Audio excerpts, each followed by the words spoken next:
Good afternoon, and thank you for joining us today in this live challenge live stream event from Retina Physician. My name is Maria Rodriguez, and I'll be your host today. I am a retina specialist with Future Retinal Associates, and I practice in Massachusetts. I have no financial disclosures. As you know, our plan is to post an image challenge each month and then discuss the diagnosis and management using this platform. We would love to hear your thoughts online. You can find us on Facebook, LinkedIn, YouTube, and Twitter. You're also welcome to write on the chat and share your thoughts with us during this event. Today, we will be discussing an unusual case.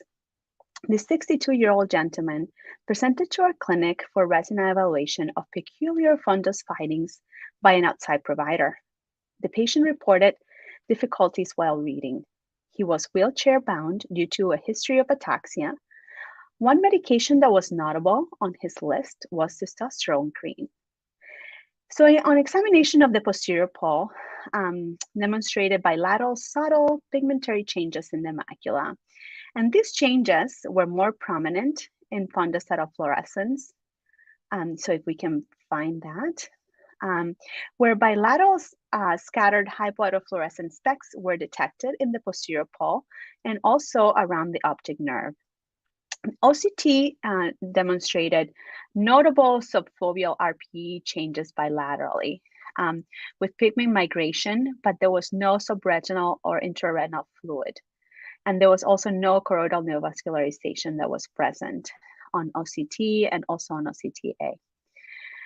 So the constellation of spinocerebellar ataxia, hypogonadism, and hence this use of testosterone cream, and chororetinal dystrophy is suggestive of Buscher-Neuhauser syndrome.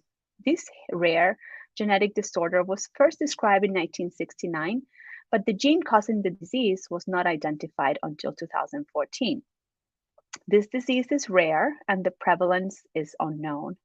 Literature review only yielded case reports on the condition.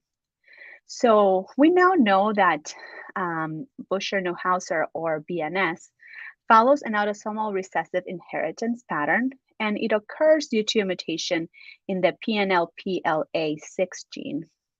So this PNLPLA6 gene provides instructions for making a protein called neuropathy target esterase.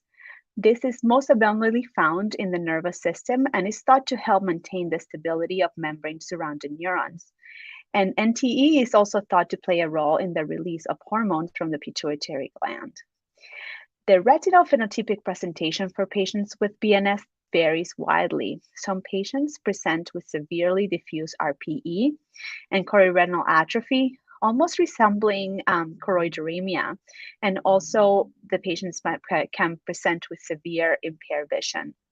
And other patients can have more subtle fundoscopic changes, which become more apparent after multimodal imaging, like the case of our patient. ERG results usually show subnormal photopic and scotopic responses in patients with BNS.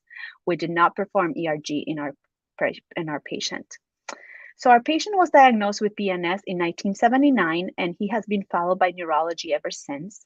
All other members of the family have been tested for this mutation, and nobody else has the disease. So given the extensive RPE changes, we will be watching for development of choroidal neovascularization. An Amsler grid was given to the patient, and he was instructed to call immediately if he detected any acute changes in the grid.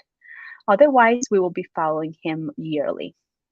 So again, thank you for tuning in today. You can leave us a comment online via our multiple platforms, and we hope to see you again in about a month as we discuss another interesting case. Thank you.